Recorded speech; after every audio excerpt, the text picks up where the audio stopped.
안녕하세요. 달빛요리사입니다. 이번 시간엔 책 무지개 띄우기 3이라는 제목으로 독후 활동에 대해서 알아보도록 하겠습니다.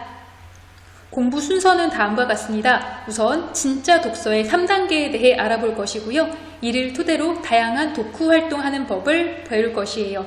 마지막으로 우리들은 따라쟁이라는 것을 제목으로 몇 가지의 퀴즈를 풀어보도록 하겠습니다. 우선 진짜 독서의 3단계를 알아보려고 하는데요. 여기에 한 학생이 책을 읽고 있지요. 책 내용은 다음과 같습니다. 판매, 아기 신발, 한 번도 안 신었음.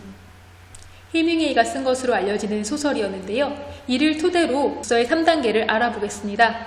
우선 우리는 글을 읽으면서 머릿속에 책의 내용을 입력하게 됩니다. 그러면서 책의 내용을 이해하게 되고요. 이해한 것을 토대로 생각을 하게 돼요. 읽은 내용이 왜 그러한지에 대해서 말입니다. 예를 들면 아기 신발을 왜 한 번도 신지 않았을까? 라는 것에 대해서 질문해 보는 것이죠.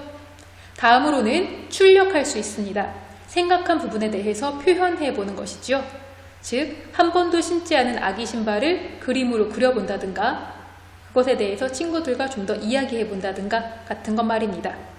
이때 진짜 독서의 3단계인 입력과 생각, 출력 중에서 입력과 생각은 다양한 독서 방법을 통해 가능한 것이고요. 출력은 다양한 독후 활동을 통해 할 수가 있습니다. 이 중에서 오늘은 다양한 독후 활동에 대해서 알아보도록 하겠습니다. 독후 활동은 정말 종류가 많은데요. 우선 등장인물을 그림으로도 그려볼 수 있습니다. 줄거리를 만화로 다시 그려볼 수도 있고요. 사파를 그려볼 수도 있어요. 책 표지를 만들 수도 있고요. 읽은 책의 목록을 정리하거나 책 목록, 핵심 내용을 정리하면서 독후 활동을 할 수도 있습니다. 독후 감쓰기는 대표적인 독후 활동이지요. 요약한 내용을 녹음해서 듣기도 가능합니다. 읽은 내용을 음악으로 표현하기, 책 내용을 노래 가사로 바꾸기, 읽은 내용을 표로 정리하기, 읽은 내용으로 실험하기 등도 독후 활동이라고 볼 수 있어요. 내용이 자연과 어떤 조화를 이루는지 찾기, 읽은 내용을 오감으로 체험하기, 인물과 가상의 대화해보기, 극본으로 내용을 재구성해보기, 작가를 인터뷰해보기 도 좋은 독후 활동이지요. 토론해보는 것도 마찬가지입니다. 실제로 내용을 경험해보는 것도 좋은 활동입니다. 여행 같은 것 말이죠. 내용을 상상하며 움직여보기, 극본으로 연극하기도 훌륭한 독후 활동이고요. 독서 목적을 달성했는지 스스로 점검해보는 것, 관련된 책을 찾아보고 더 읽고 싶은 책을 찾아서 읽어보는 것도 독후 활동입니다.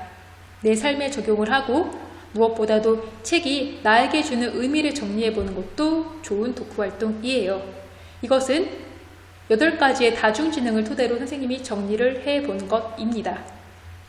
이 중에서 오늘은 토론하기, 즉 독서 토론하기에 대해서 조금 더 자세히 알아보도록 하겠습니다. 그 전에 우리는 따라쟁이와 연관된 퀴즈 몇 개를 드리려고 해요. 여기 사람의 몸이 있는데요. 우리 몸에서 에너지를 가장 많이 소비하는 기관은 무엇일까요? 정답은 바로 뇌였습니다. 뇌는 무게로만 치면 몸 전체의 2%밖에 차지하지 않지만 에너지는 20% 정도를 소비하는 굉장히 소비 효율 등급이 낮은 기관이었어요. 그렇다면 이렇게 에너지를 많이 쓰는 뇌는 휴식을 취할 때 무엇을 할까요? 같이 쉴까요? 혹은 쉬지 않고 무언가를 할까요? 정답은 쉬지 않는다 였습니다. 이와 연관된 질문 드리겠습니다. 우리의 몸은 언제 가장 큰 스트레스를 받을까요? 평가를 받을 때? 돈이 없을 때? 따돌림 당할 때? 정답은 따돌림 당할 때 였습니다. 이 3개의 질문은 모두 우리의 뇌와 연관이 되어 있는데요.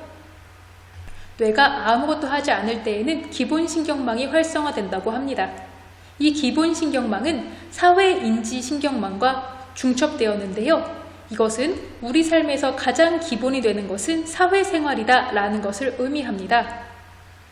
또한 아기 원숭이가 자기 앞에서 혀를 내미는 사람을 보고 이내 그것을 따라하는 것은 우리의 뇌에 거울 뉴런이라는 것이 있기 때문이다 라고 말씀드린 적이 있는데요.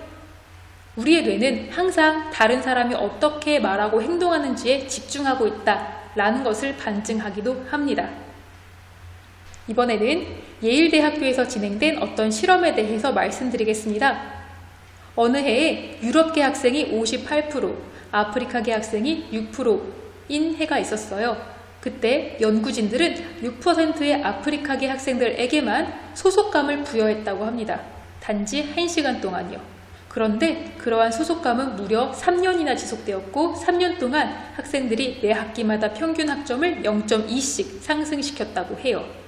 이런 것들은 다 무엇을 말할까요? 우리의 뇌는 모방하고 싶어하고 따라하고 싶어하는 모습이 있는데 그것은 어딘가에 소속되고 싶어하는 것과도 연관이 되어 있다고 볼 수 있겠죠. 그래서 소속되지 못하는 따돌림의 상황에서 가장 큰 스트레스를 얻게 되는 것이고요. 이것을 우리가 공부하고 있는 독서와도 연관 지어 보겠습니다. 이러한 소통 상황에서 독자인 우리는 다른 누군가가 책을 읽는 것을 본다면 그것을 보고 영향을 받을 거예요. 이 다른 누군가도 마찬가지이고요. 즉, 거울 뉴런을 독서 상황에도 적용해 볼 수 있다는 것이죠. 그래서 책쟁이가 되는 독서 토론에 대해서 말씀드리도록 하겠습니다. 토론 전에는 토론 친구를 구하고 토론 시간, 장소를 정해야 할 거예요. 그리고 그 토론을 하기 위해서 책을 정하고 읽어야 할 것입니다. 역할도 나누고 발제 준비도 하고 말이죠. 토론을 할 때에는 토론을 실제로 사회자 중심으로 진행을 하면서 메모를 틈틈이 하면 좋습니다. 왜냐하면 토론 후에 토론 내용을 정리할 때 도움이 되기 때문이지요. 오늘의 과제 드리겠습니다. 여러분이 친구들과 독서 토론을 한다면 그때 함께 읽고 싶은 책 3권은 무엇인가요? 한번 적어보세요. 감사합니다.